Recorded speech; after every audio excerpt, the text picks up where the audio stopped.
Imagine for a second that you are holding a tight string. Okay. So Yeah. breezy weekend afternoon, and there's just this light tug on your hand. Right. Yeah. It keeps you grounded. It gives you something to focus on. And, you're probably sharing the experience with someone standing right next to you. Yeah, it's a really pleasant, connective experience. You're tethered to the ground, but you get to look up and just appreciate something outside of your normal routine. Exactly. But what happens when that simple little kite turns into a massive, roaring hot air balloon? Oh, wow. Right. Yeah. And suddenly the thing you were holding on to is now pulling you off the earth entirely, like lifting you away from everyone you know until you disappear into the clouds. That is quite the visual. Well, welcome to the deep dive. This is custom tailored just for you, the learner. Today we are looking at the exact moment a healthy hobby turns into, well, a toxic obsession. We really are. We're exploring the fascinating, sometimes beautiful, and honestly, sometimes dangerous spectrum of human interests. How we spend our free time and the dreams that drive us. To map out this spectrum, we are looking at two wildly different sources today. And I mean wildly different. So different. On one end of the spectrum, we have excerpts from a program called English. Which is literally a language learning tool. Exactly. It features this very straightforward, basic conversational dialogue between two characters named Ali and Sarah, who are just, chatting about their everyday hobbies. That's our kite string. It represents the shared, grounded pursuits that keep us connected to the people around us. Yes. But then we pivot to our second source. It's a collection of excerpts from a book called The Architecture of Private Ambition. And this one features 3 incredibly intense literary short stories. They explore exactly what happens when personal interests kind of metastasize, I guess, into all-consuming private dreams. And that, of course, is the hot air balloon. Right. So the overarching mission of our deep dive today is to really answer a core question. How do our personal pursuits shape our reality? We are going to look at how simple hobbies act as bridges connecting us to the world, and conversely, how grand private ambitions can slowly build walls that just trap us. Okay, let's unpack this. Let's start with the bridges. We'll look at the LearnCast English dialogue between Ali and Sarah. Now, as we mentioned, this is a language learning tool. Right. So it's designed to be as basic and accessible as possible. Yeah, and what's fascinating here is that we really should lean into exactly what this source is.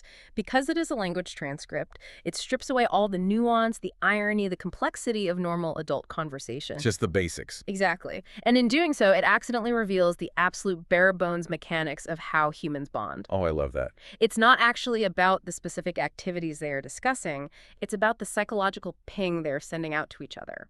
That makes so much sense, like a sonar ping. Let's look at the evidence from the text. So Ali tells Sarah he plays football in the park near his house twice a week with his friends. He likes action and comedy movies, plays simple games on his phone, and his current goal is to learn to play the guitar. And then Sarah responds that she goes to that exact same park, but to read simple stories and short novels before sleep. Right. She cooks simple meals, like rice and pasta, does light walking, and she wants to learn photography. So notice the mechanism of what's happening here. When Ali says he likes comedy movies, he isn't just stating a fact. No, not at all. He is sending out a low-stakes probe. He is essentially signaling, hey, this is a safe, relatable thing that brings me joy. Do you share this? And Sarah receives that ping, scans her own experiences, and sends a confirming ping back. And they find so much common ground. I mean, they both love comedy movies. And Sarah explains the why. She says they make her happy, especially when she watches them with her family. Yeah, and Ali immediately agrees that watching with others is better. They also discover they both use calm music to relax. Neither has a single favorite singer. Which is an interesting little detail. Right. And they both love traveling to the beach, specifically for the sound of the sea. Well, this brings us to a wonderfully ironic moment in their exchange. At one point, they hit a minor snag. Oh, the video games? Yeah. Ali mentions he plays video games, and Sarah admits she doesn't play them a lot. Ali smoothly validates this, saying everyone is different. And Sarah replies, hobbies are personal. Which is such a funny thing to declare in that exact moment. It really is. It is a complete paradox. She explicitly states that hobbies are personal, private things, yet the entire architecture of their dialogue is about finding shared experiences. Exactly. By the end of the conversation, Sarah concludes, we learn more about each other. Her supposedly personal hobbies are actually just social tools. She's using them to let someone else in. I love that perspective. Yeah. I like to think of these everyday hobbies as like a multiplayer co-op game. Oh, that's a good way to put it. The stakes are incredibly low.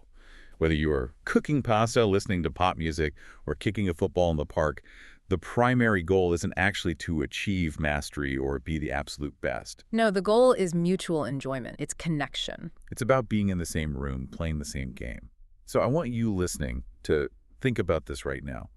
What are the simple hobbies you use to build bridges with the people in your life? Right. What is your version of watching a comedy movie or walking in the park? It's a vital reflection. Because what happens when that low-stakes multiplayer game turns into a single-player obsession? Yeah, what happens when you force everyone else in your life to just become non-playable characters in your own grand narrative? That is a terrifying thought, honestly. And it perfectly transitions us into our second source, the excerpts from the architecture of private ambition. We are shifting away from the connective warmth of shared hobbies and entering the cold territory of private consuming ambitions. It's so cold. The first story is called The Greatest Idea in the World, and it asks a chilling question. What happens when a personal pursuit isn't just unshared, but actively overwrites someone else's reality? This story sets up a profoundly domestic, grounded scene. We are introduced to Shirley and Thelma. They're two stenographers sharing an apartment. And the author gives us these wonderfully tactile details, right? Yes. Thelma is literally soaping her riding boots while Shirley is drying her newly washed hair. It establishes this baseline of normal, everyday life. And then the disruption arrives. In walks Alvin Smiley, Shirley's fiancé.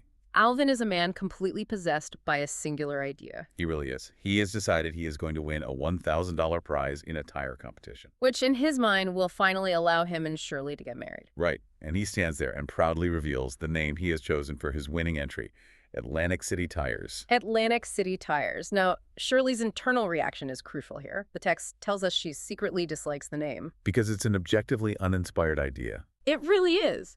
But she doesn't tell him that. Instead, she puts on a mask and fakes this intense, glowing enthusiasm. And the source material explains exactly why she does this. Shirley operates under this deeply ingrained belief that women must sacrifice their ambitions and even their own opinions for their men. It's heartbreaking. She's eager to adopt his beliefs as her own. But Alvin's ambition requires more than just her fake enthusiasm. Drunk on the validation she provides, Alvin takes it a step further. He decides unilaterally that with his inevitable prize money, they will spend their honeymoon in Atlantic City. This is where the psychological cruelty of the scene really struck me. Because ever since she was a little girl, Shirley had dreamed of a honeymoon at Niagara Falls. That was her private, beautiful, deeply held dream. Right. And notice the mechanism of Alvin's control. As he talks about their future life together, he casually corrects all of her notions. He doesn't just change the travel itinerary, he is colonizing her mind. Wow, yeah. He chips away at her vision of Niagara Falls until the dream is entirely his and hers is erased. And the most disturbing part is that Alvin is delighted by this. He actively revels in the realization that he can control her thoughts just as easily as he controls her heart. And then, satisfied with his dominance, he happily leaves to go buy a stamp for his contest entry. Okay, I really have to push back on the text here, though. The source material describes Alvin as a confident man. But if you look at his actions, everything he does screams insecurity to me. I completely agree. Right. Like, if Alvin is so fiercely confident, why does he constantly need Shirley's reassurance? Why does a confident man need to literally erase his fiancé's childhood dream just to feel good about a tire competition? It doesn't make sense. To me, his need to overwrite Niagara Falls with Atlantic City is a symptom of a deep, fragile insecurity. Yes, and what's fascinating here is that psychological fragility is exactly what makes him so dangerous. Whether it's rooted in confidence or insecurity, the result is the same. Alvin's ambition acts like a localized black hole. It doesn't just isolate him in his own little world of tire competitions. Its gravitational pull actively consumes Shirley's identity. And the author put such a brilliant, painful punctuation mark on this story, too.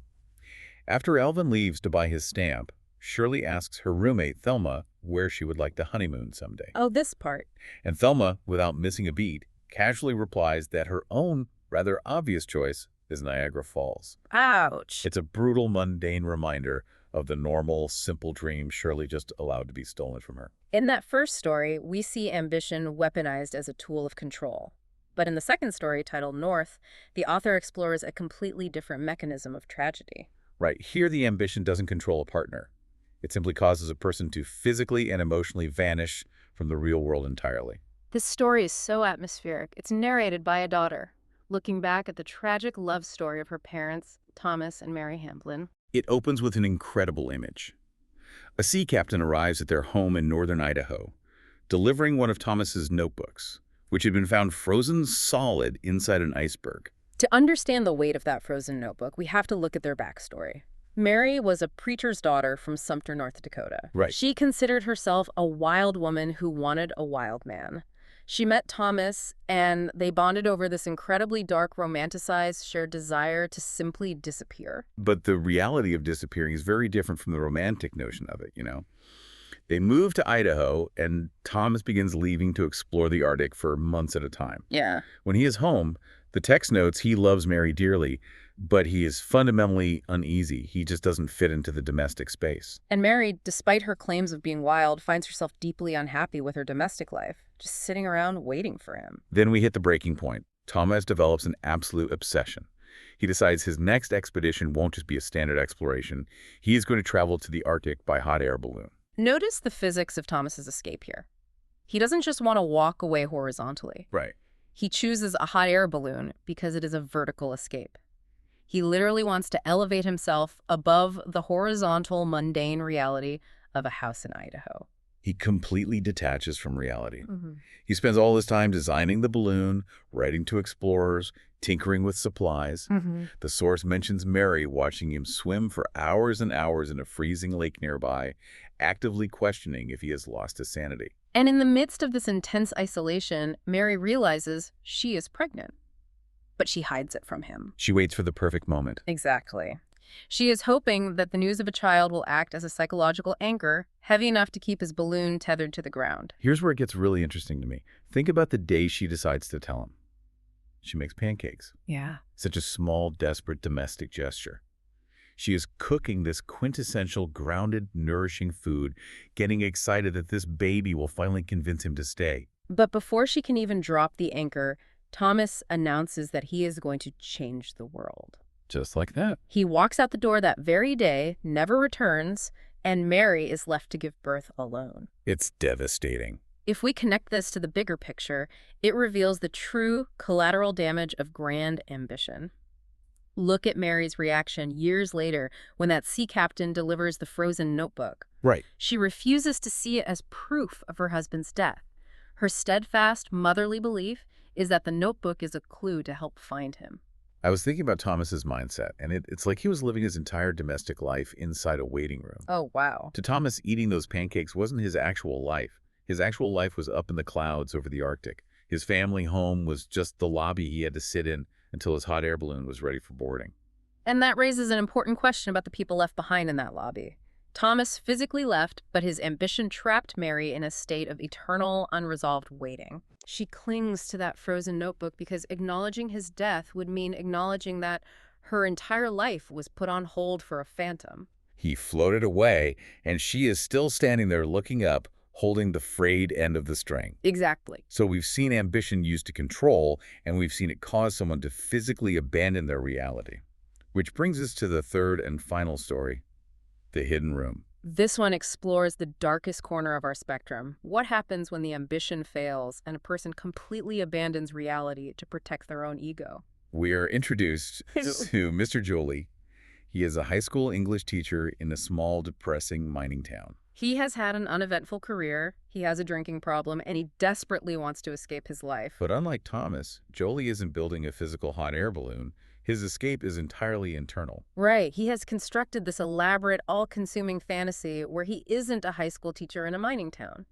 He is a beloved English department head at a prestigious, fancy university. And the crown jewel of this delusion is what he calls his hidden room. In his mind, this is an elite space where he hosts sophisticated faculty gatherings that are the highlight of the social season. The source gives us a crucial piece of context for this delusion, too. This fantasy is a direct coping mechanism for a very real, humiliating failure. The promotion. Right. We learn he lost a promotion to a younger female colleague because of rumors about his drinking. His ego is bruised, so he builds a fortress in his mind where he is successful and respected. But the real world has a way of interrupting our delusions. In his Monday morning English 1 class, a student named Paul Emerick politely corrects Mr. Jolie on some course content. And Jolie's reaction is wildly disproportionate. In his frustration, he punishes the entire class with extra homework. An essay titled A Trip Around My Room. And then the mechanism of his downfall begins. Yeah. After class, he breaks his own rule and drinks at school. Because of the alcohol and his general mental fog, he accidentally assigns the exact same essay prompt to his next class. And the author sets a brilliant narrative trap here. Paul Emerick's older brother happens to be in that second class. Yeah. So the next day, Jolie is grading these essays and he is confronted with a glaring discrepancy that shatters his reality. The older brother writes a highly accurate, gritty description of the small, cramped, depressing room they actually share. But Paul, the younger brother who corrected Jolie, writes a beautiful, aspirational description of a dream room that he hopes to have one day. And Jolie absolutely loses his mind over this. Right. He flies into a rage at this lie, as he calls it.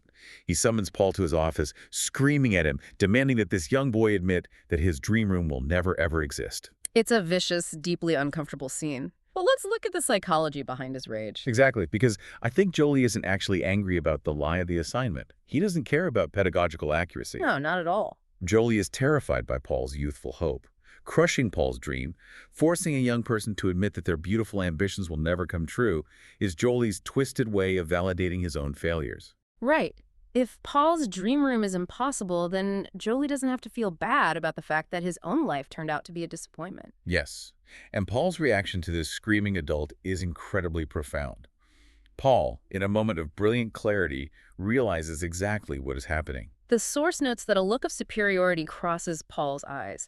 He sees this angry, broken old man projecting his insecurities, and Paul simply concedes. He agrees that the room will never exist, not because he actually believes it, but just to pacify a pathetic teacher. So what does this confrontation mean for Mr. Jolie?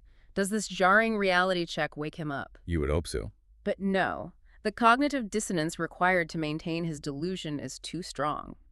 The story ends with Jolie walking home happily, entirely oblivious to Paul's pity. It's chilling. He walks faster, retreating fully into his delusion, believing he is strolling across a university campus on his way to his beloved hidden room. If we synthesize this final story with our very first source, the contrast is staggering. Think back to Ali and Sarah from the LearnCast dialogue. Right. They use their simple interests, cooking, pasta, taking photos, listening to calm music, to accept reality and to accept each other. Exactly. But Jolie uses his grand fictional ambition to completely sever himself from his actual life, his failures, and the students sitting right in front of him. It is a stunning spectrum we've traveled today. We started in the bright, connective warmth of a park, sharing comedy movies and kicking a football. We saw how the simple mechanics of everyday hobbies act as bridges, sending out little pings of connection. And from there, we journeyed into the chilling isolation of private ambition. We saw Alvin Smiley use a tire competition as a black hole to erase his fiance's dream of Niagara Falls. We watched Thomas Hamblin build a vertical escape that carried him away from his pregnant wife to freeze in the Arctic. And finally, we witnessed Mr. Jolie build a hidden room out of delusions, bricking himself in to escape his own bruised ego. It's a lot to process. We cover a lot of ground on this show, but this one really makes you evaluate your own daily routines. That is the goal. Knowledge is most valuable when you actively apply it. So look at your own pursuits, your hobbies, your career goals, your dreams. Are the things you dedicate your free time to acting as bridges to the people around you? Are they inviting people into your multiplayer game? Or are they slowly becoming walls? Think about your own life. We all have a little bit of Ali and Sarah in us, wanting to connect over a calm song. But if we are honest, we all have a bit of Thomas's hot air balloon or Jolie's hidden room inside us too. We all have that temptation to float away. We do. But here is my final thought for you to ponder today. We've spent this entire deep dive talking about the danger of out-of-control ambitions, the hot air balloons that pull you away from the people you love. Right. But consider the exact opposite. What happens to a person who has no hot air balloon at all? In our desperate rush to stay safely tethered to the ground, to play the low-stakes co-op game and be just like everyone else, do we risk never actually seeing the sky? Keep an eye on the clouds. Thank you so much for joining us on this deep dive. We'll see you next time.